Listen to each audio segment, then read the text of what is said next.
Hello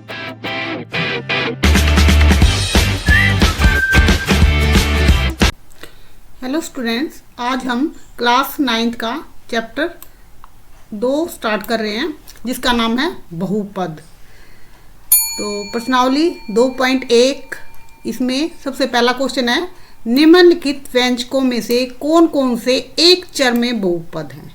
एक चर, चर क्या होता है? जैसे x, y, z इन सबको क्या कहते हैं? चर। तो एक चर में तो जो बहुपद है वो या तो x में हो सारी, या y में हो सारी, या z में हो, तो वो एक चर में बहुपद होगी। अगर x भी आ गया या y भी आ गया, दो आ गए उसमें, तो वो क्या बन जाएगी? दो चर की बहुपद। तो इसमें हमने देख के बतानी है कि कौन कौन सी एक चर में बहुपद है और कौन से नहीं है। जो नहीं है उनका बताना है और कारण भी बताना है कि क्यों नहीं है। तो पहला क्वेश्चन करते हैं, फर्स्ट पार्ट। 4x² - 3x + 7। तो इसमें क्या है? ये x है, ये भी x है, तो ये क्या है? एक चर में बहुपद है। दूसरा क्या देखना है हमने? जो इसकी घात है वो क्या होनी चाहिए? एक प्राकृत संख्या होनी चाहिए। अगर प्राकृत संख्या नहीं है वो तो बहुपद नहीं होगी। तो इसकी घात है, इसकी 2 है, इसकी कुछ नहीं दे रखी, तो इसका मतलब क्या है? घात 1 है। तो यह क्या है? ये बहुपद भी है। तो इसको क्या लिखेंगे? यह एक चर में बहुपद है क्योंकि चर घात एक प्राकृत संख्या है। तो एक तो x है, तो ये क्या है? एक चर में बहुपद है। दूसरा, इसकी जो घात है वो क्या है? प्राकृत संख्या है, नंबर हैं प्लस वाले, तो 2, 1, तो इसलिए क्या है? बहुपद भी है और एक घात। दूसरा है y² + वर्गमूल 2। तो अब इसमें क्या है? सबसे पहले तो चर देखना आपने कितने हैं। सिर्फ y है तो एक ही चर है, तो क्या लिखेंगे हम? यह एक चर में बहुपद है। उसके बाद क्या बतानी है कि ये बहुपद है या नहीं है। तो देखेंगे बहुपद। अब देखो y की क्या है? स्क्वायर है, तो 2 है, तो 2 क्या है? प्राकृत संख्या है, तो ये क्या होगी? तो क्या लिखेंगे? ये बहुपद है। और क्यों है? क्योंकि चर घात एक प्राकृत संख्या है। ठीक है। उसके बाद है थर्ड, 3√t + t√2। तो उसमें क्या है? ये क्या है? एक तो t है और ये √t का मतलब क्या है? t की घात 1/2। तो t की घात 1/2, तो ये क्या है? प्राकृत संख्या नहीं है, भिन्नात्मक संख्या हो जाएगी। तो इसको क्या लिखेंगे? यह एक तो t हो गया, एक t की 1/2 होगी।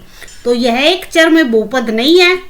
क्यों? क्योंकि चर का घात जो है वो क्या? एक भिन्नात्मक संख्या है और कोई प्राकृत संख्या नहीं है। उसके लिए क्या होनी चाहिए? प्राकृत संख्या होनी चाहिए, लेकिन ये क्या है? भिन्नात्मक संख्या। तो फोर्थ पार्ट करते हैं। क्या है? y + 2/y। तो y + 2/y क्या है? तो इसका मतलब क्या है? y जमा 2/y का मतलब 2y की पावर, 2y की घात -1। तो घात जो क्या है? प्राकृत संख्या होनी चाहिए। तो पहले की तो घात ठीक है प्राकृत संख्या, लेकिन इसकी तो नहीं है, y की -1 है। तो इसका क्या लिखेंगे? यह एक चर में बहुपद नहीं है।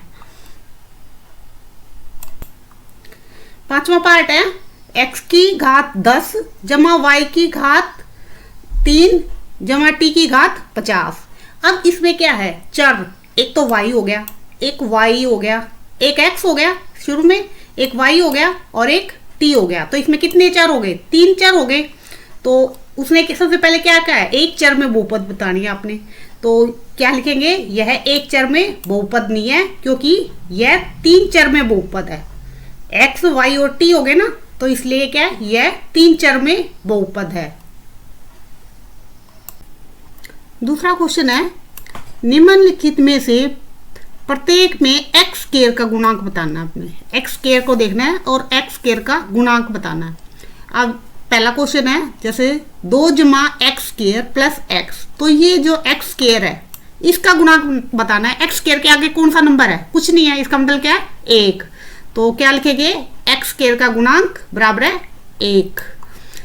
उसके बाद दूसरा पार्ट है, 2 - x² + x³ तो हमने एक्स स्क्वायर का बताना है ना, तो एक्स स्क्वायर देखेंगे, एक्स क्यूब को नहीं देखेंगे, सिर्फ एक्स स्क्वायर को।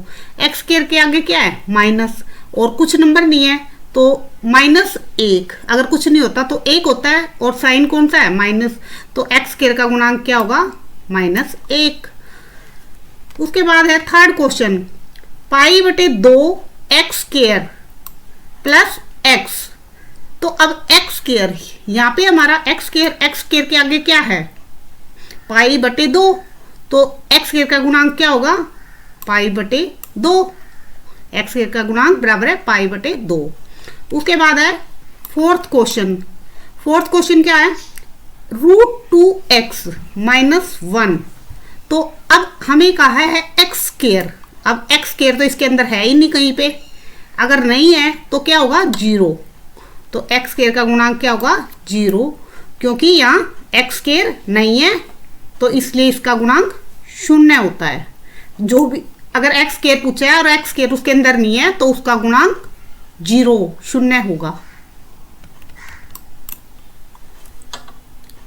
उसके बाद थर्ड क्वेश्चन है, 35 घात के द्विपद का और 100 घात के एक पदी का एक एक उदाहरण दीजिए। तो द्विपद यानी कि उसके अंदर 2 पद होने चाहिए और घात कितनी होनी चाहिए, 35। तो 35 घात का एक द्विपदी क्या ले लिया हमने, 2x की 35 जमा 5y, कुछ भी आप ले सकते हो लेकिन आपने घात का ध्यान रखना है।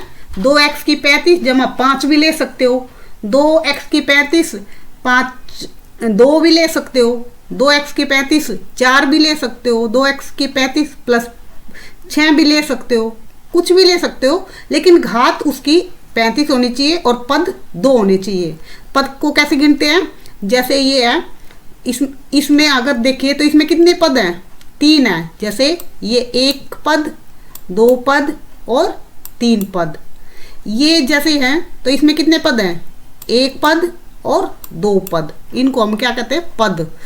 तो अब हमें एक द्विपदी करना है, यानी कि 2 पद होने चाहिए उसकी और घात 35 होनी चाहिए। तो ये 2x की 35 जमा 5y, इस तरह कोई भी उदाहरण आप दे सकते हो। द्विपदी का अर्थ भी हमने अलग से बता दिया, 2 पदों वाला व्यंजक, जैसे x जमा 5, 3a जमा 2b, 3t जमा 7, ये क्या उदाहरण है, लेकिन इसमें घात 35 नहीं है, ये सिर्फ द्विपदी का उदाहरण है। द्विपद जिसके 2 पद हो उसका उदाहरण है। अगर इसकी घात मान ले x की 35 कर दें, x की 35 जमा 5, तो ये इसी क्वेश्चन का एग्जाम्पल हो जाएगा। उसके बाद कहा उसने 100 घात के एक पदी, घात 100 होनी चाहिए और पद सिर्फ 1 होने चाहिए। तो क्या लिखेंगे, 3y की 100 या y की 100 भी लिख सकते हो, लेकिन पद 1 होना चाहिए, 2 पद नहीं होने चाहिए। तो एक पदी का अर्थ एक पद वाला व्यंजक, जैसे 3x है, 5t है, y है, 3xy है, ये हमने 4 एग्जाम्पल दे दिए आपको समझाने के लिए। तो इसमें कुछ भी हो सकता है, लेकिन 100 घात कहेंगे तो इन्हीं के ऊपर अगर 100 लगा दे तो कोई भी एग्जाम्पल आप लिख सकते हो, ऐसा अपनी तरफ से भी कोई भी एग्जाम्पल लिख सकते हो। फोर्थ क्वेश्चन है, निम्नलिखित बहुपदों में से प्रत्येक के घात लिखिए। हमने ये बहुपद दिए हुए हैं, इसकी घात लिखनी है। तो 5x की 3 माइनस 4x की 2 जमा 7x। तो इसमें सबसे बड़ी घात कौन सी है, ये 5x की 3 है, इसकी घात सबसे बड़ी है, तो बहुपद की घात क्या होगी, 3। तो बहुपद घात को ज्ञात करने के लिए क्या करते हैं, सभी घातों में से सबसे बड़ी घात को चुना जाता है। ये मैंने नोट लिख भी दिया। दूसरा क्वेश्चन है 4 माइनस वाई स्क्वायर। तो अब इसमें तो घात क्या है, 0 होगी, कुछ है ही नहीं, वाई है, तो इसमें क्या है, वाई स्क्वायर। तो बहुपद की घात क्या होगी, 2। दूसरा है 5t माइनस √7। तो इसमें t की घात क्या है, इसके ऊपर कुछ नहीं है, इसका मतलब क्या है, 1, तो t की घात 1। चौथा क्वेश्चन है 3। तो इसमें तो x y t कुछ भी नहीं है, जब खाली नंबर होता है, संख्या होती है खाली, तो उसकी बहुपद की घात कितनी होती है, 0, क्योंकि कोई भी इसमें चर नहीं है, चर नहीं होता। एक्स वाई जेड क्या होते हैं? चर होते हैं। टी है, एक्स वाई, कोई भी ए बी सी डी में से कुछ कोई भी हो तो वो क्या होते हैं? चर। तो इसमें कोई चर ही नहीं है, तो इसके बहुपद का घात क्या होगा? 0। 5वां क्वेश्चन है, निम्नलिखित को रैखिक, द्विघात और त्रिघात बहुपद में वर्गीकृत कीजिए। तो रैखिक क्या होता है? जिसकी सबसे बड़ी घात 1 हो तो वो क्या होगा? रैखिक। द्विघात जिसकी सबसे बड़ी घात 2 हो तो द्विघात। त्रिघात जिसकी सबसे बड़ी घात 3 हो तो उसको त्रिघात बहुपद कहेंगे। अब देखो फर्स्ट पार्ट इसका क्या है? एक्स स्क्वायर जमा एक्स। तो एक्स स्क्वायर सबसे बड़ी घात किसकी है? एक्स स्क्वायर की है, तो 2 है, तो 2 वाले को क्या कहते हैं? द्विघात बहुपद। उसके बाद तीसरा क्वेश्चन है, तीसरा नहीं दूसरा पार्ट है एक्स माइनस एक्स क्यूब। आगे पीछे उसका कुछ फर्क नहीं पड़ता, ये एक्स क्यूब बाद में है लेकिन बड़ी घात तो इसी की है, तो इसमें क्या होगी? 3 घात है तो त्रिघात बहुपद। और इसमें तीसरे क्वेश्चन में है वाई जमा वाई स्क्वायर जमा 4। वाई स्क्वायर इसकी घात सबसे बड़ी है तो क्या होगी? द्विघात बहुपद। और 1 जमा 1 जमा एक्स, तो एक्स की क्या है? घात 1 है, तो इसको क्या कहेंगे? रैखिक बहुपद। 5वां पार्ट है 3t। तो टी की घात क्या है? 1 है, तो इसको क्या कहेंगे? रैखिक बहुपद। 6 में है टी स्क्वायर। तो टी स्क्वायर नहीं, आर स्क्वायर तो इसकी घात क्या है? 2, तो द्विघात बहुपद। इसमें क्या है? 7x क्यूब, तो x क्यूब तो 3 है इसकी घात, तो इसको क्या कहेंगे? त्रिघात बहुपद। तो 2.1 एक्सरसाइज हमारी कंप्लीट हो गई। और अगर आपको वीडियो अच्छी लगी तो लाइक करना मत भूलिए और अपने फ्रेंड्स के साथ शेयर करना और चैनल को सब्सक्राइब जरूर करना। Thank you.